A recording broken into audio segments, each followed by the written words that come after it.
And welcome back to the BBSI Coach's Corner. This time a special guest, and it is a dad from the McMinnville team. His kid will be playing today. So why is that special? Well, it's not just any dad. I mean, he has roots in Medford in a little way. He also played high school ball in Oregon. He also played college ball in Oregon, but then he also played on the big stage. We're talking about Scott Brosius, the 1998 MVP for the Yankees in the World Series. His son, David, playing here in the game today. He also played for the Medford A's. He also played for the Kingsmen of Rex Putnam, for Larry Hermo, and just here enjoying the game. First of all, as a dad, what's it like to sit here and watch your son in the state playoffs? Yeah, I think definitely, truthfully, a little bit more nerve-wracking as a dad than it is, certainly when you played or as a coach, the team and the kids, just both teams, they've worked hard all year to get to this place, so you're pulling for them to do well, and I find myself in these games doing a lot more pacing than I do sitting, that's for sure. Well, I mean, could you contain yourself in a coach's box? Probably the same way. I think it would be the same way. It's the one thing that I learned after I was done playing, and whether it's now coach or as a spectator, as a parent, is you feel a lot more helpless when you're not playing. I never got nervous as a player because you felt like you were somewhat in control of what was going on out there. But as a coach and as a parent, you just got to sit and watch and kind of wring your hands with all the rest. Well, now let's talk a little bit about, he's been kind of in the injured realm for a while. How's he doing with the injury? Is he going to be okay today? I mean, can you give us any kind of scouting report from a dad? Yeah, no, I think he's hoping to pitch today. I think not having to throw the first two games this week hopefully helped to rest it a little bit. So truthfully, it's just a little bit of a wait and see today, and in terms of what he has and how much he has. But he's had a good year this year. It's just too bad that his arm got a little cranky towards the end of the year. But it's just more of a tendonitis thing, and something that hopefully he'll be able to get something out of it today. It's the kind of thing that faces all aces on a team. Yeah, I think it's one thing. McMinnville in particular have done a great job of dealing with some injuries. We've been down at least one pitcher and sometimes two all year long at one point or another, and so that's, I guess, a good thing for the team because they've had to learn to get some depth and have some guys step up and give real big innings this year. All right, so let's go from that to the college ranks. All right, so recently you had a pretty nice little run at Linfield, national championship, conference championships, coaches of the year. Tell me about coming out of the pros and going into the college game and coaching. How did you like it? I mean, what did it mean to you to be able to do that?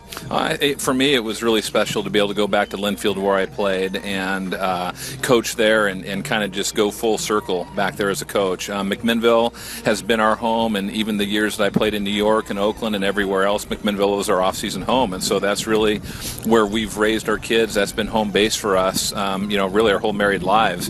And so to be able to go back and be the head coach at Linfield, after about 4 or 5 years as the assistant, was a pretty special thing, and so it's been a great run there and something that I've enjoyed a ton.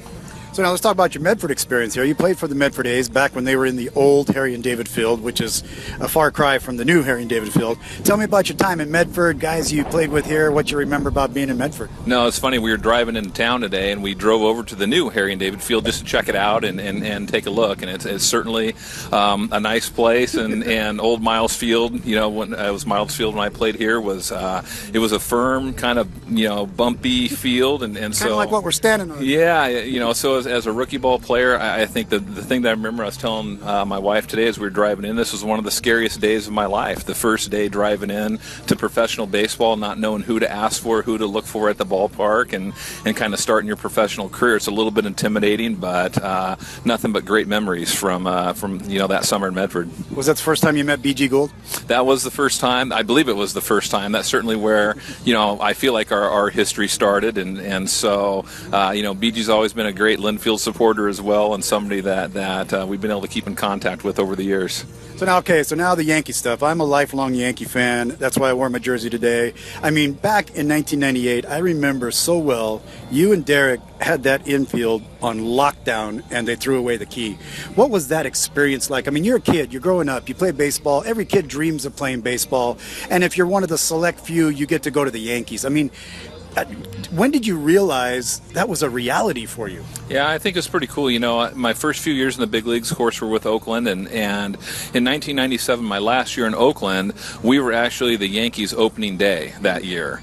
And so I just remember so specifically watching, all the pinstripes, all the players coming out, all the former players, Reggie, and just go down the list, Yogi Berra, all these guys are coming out, and I'm just watching this going, man, how cool would that be to wear the pinstripes? Yeah. Well, then I get traded that off season, and it was almost like a time warp, and now all of a sudden it's our opening day, and I'm like, yeah, this is pretty cool. And so I don't care what anybody says, playing in the big leagues is an amazing experience, but it's a little different when you wear the pinstripes. It's pretty cool. So now tell me about that first home run in the majors. I mean, I talked to Jeff Berry about that, who's from Medford, and he played for the Rockies and the Mets and stuff. And I said, every kid dreams of it, but I mean, what was it like when you hit that ball in a major league park and you know it's gone? Yeah, it was, it was kind of one of those cloud nine kind of moments. You don't hardly remember circling the bases. It was my very first game that I played, and so it was my debut game, and